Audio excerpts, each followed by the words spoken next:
This is what we call a retrofit lighting installation, and that just means we're moving a light using these special boxes from one location to another, and there's two different boxes here. This is commonly referred to as an old work box, and this is a retrofit box. Where I live, this is most common, but I'm going to show you how to install this in your drywall.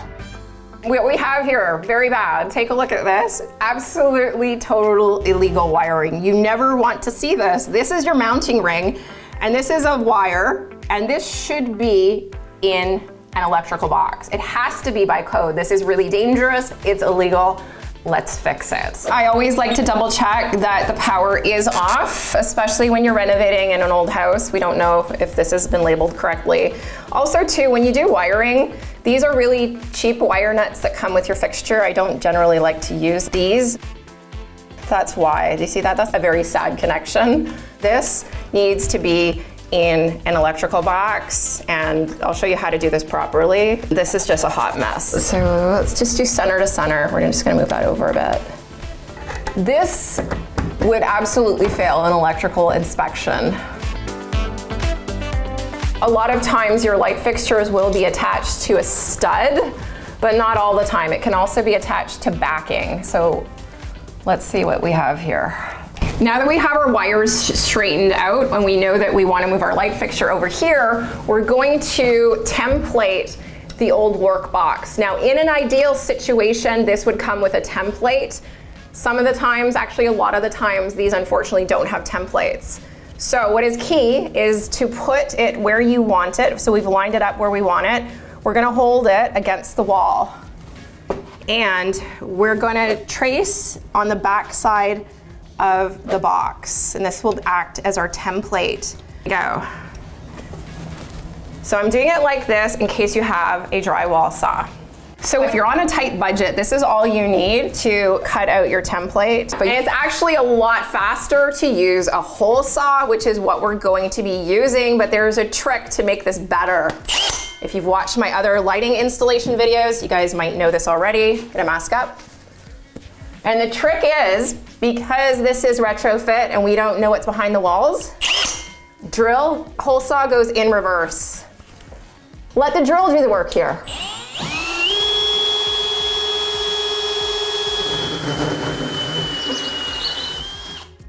Easy peasy. So whenever you are drilling into a wall in your home, because you don't know what's behind your wall, can you take a look at this? I actually didn't even puncture the vapor barrier, and that's actually good. You just want to go through the drywall, the depth of your drywall, to protect whatever is behind your walls. Okay, so I'm actually going to push this through the hole. I was just seeing how much slack we have. One thing when you are moving a light fixture is you're going to be limited, just push that through, by how much slack you have or how much extra wire you have, and hopefully I don't drop this. Now, a little bit of muscle to get that out. Always need your muscles. So we fished it out, and the good news is we actually have a little extra line, and we're gonna be able to make this a legal connection now. So you just wanna take your wire and feed it into the housing. See that right there? I'm just gonna push it through. And this is the insulation. You wanna have a little bit of insulation in your box as well.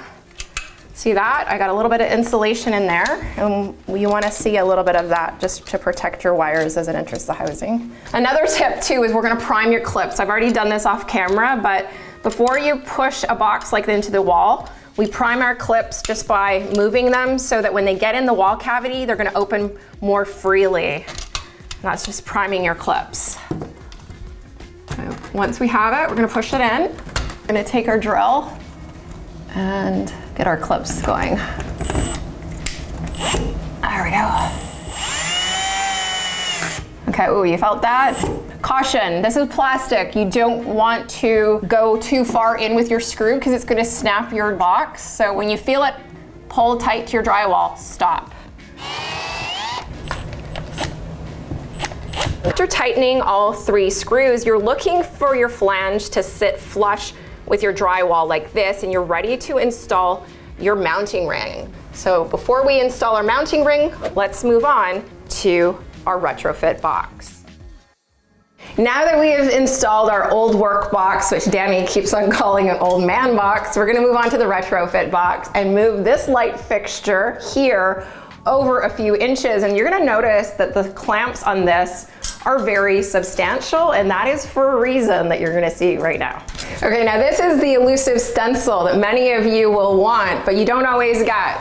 You can take a look at our box here. It is attached to a stud here on the left. We're just gonna move this sconce or this wall light over a few inches. And to do that, we're just gonna trace out where you want your box and then trace out the stencil.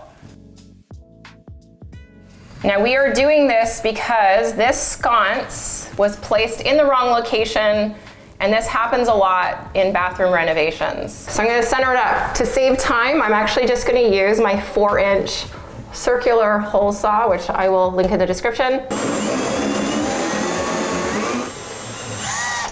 Yeah, 1/2 inch. So that was easier to do. This box was actually installed incorrectly as well. It's crooked. There's the screw that is attaching it to the stud, which is there. And then we have a ground screw that we have to remove.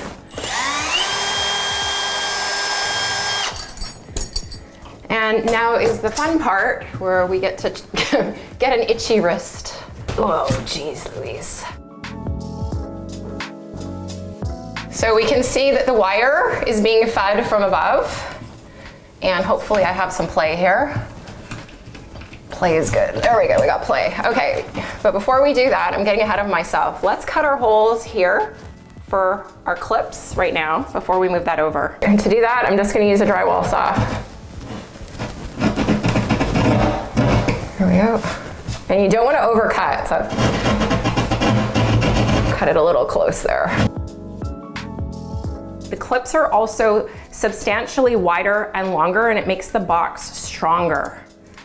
We have to take out our knockouts though, which are here, and we're gonna determine where the wire is coming in. So if you see here, hold this up, the wire is coming from up top. So I'm gonna go up top here and remove the knockout on the side, because that's closest. So right there is what we call a knockout. You're just gonna stick your screwdriver in there and then pull it back out, feed it through, and then just feed through your wires. Okay, we're just gonna close our clips up, push it through the hole. So with this, I just like to use a screwdriver and take your time. Don't actually want to use a drill for this, you might get overzealous. Also, you can feel it a little bit better if you just take your time and use a screwdriver. You can feel when it hits the drywall. The advantage of this retrofit box is that is the clip there. It's very sturdy, it is super strong, and you can see it spinning around, tightening, and it will come to a full stop as it tightens against the drywall. So once you have your box in position, you want to just make sure that your clamp has nicely secured your wire and your sheathing is there on top protecting the wires. You also have to have your ground wrapped around the ground screw because a metal box conducts electricity. It is critical that you have it grounded. So if you take a look here, this is your mounting ring. One of the key advantages of the metal box, as you'll see here, on top it says maximum weight 12 pounds. And these boxes have weight restrictions. Old work box weight restrictions are about 5 to 6 pounds. You're just gonna have to check the manufacturer on that one.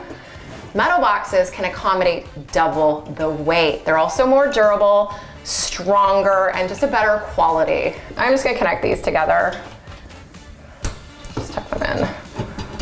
To wire with our lever nuts, I do this for all my wiring. You're gonna insert your neutral now that the wire is at the appropriate length, secure it, and we're gonna install now the hot wire. Push it in and secure it. And then just give that, you wanna make sure it's nice and firm. Push it into your box. Quality control here. Yay, that's what you want. At this point, you'll be left with a hole like this, and you'll wanna check out my video over here, which has the best tape, drywall tape for patching. It's not the paper tape, and it's not the old school mesh, something better and stronger. Thanks for watching, everyone. See you in the next one.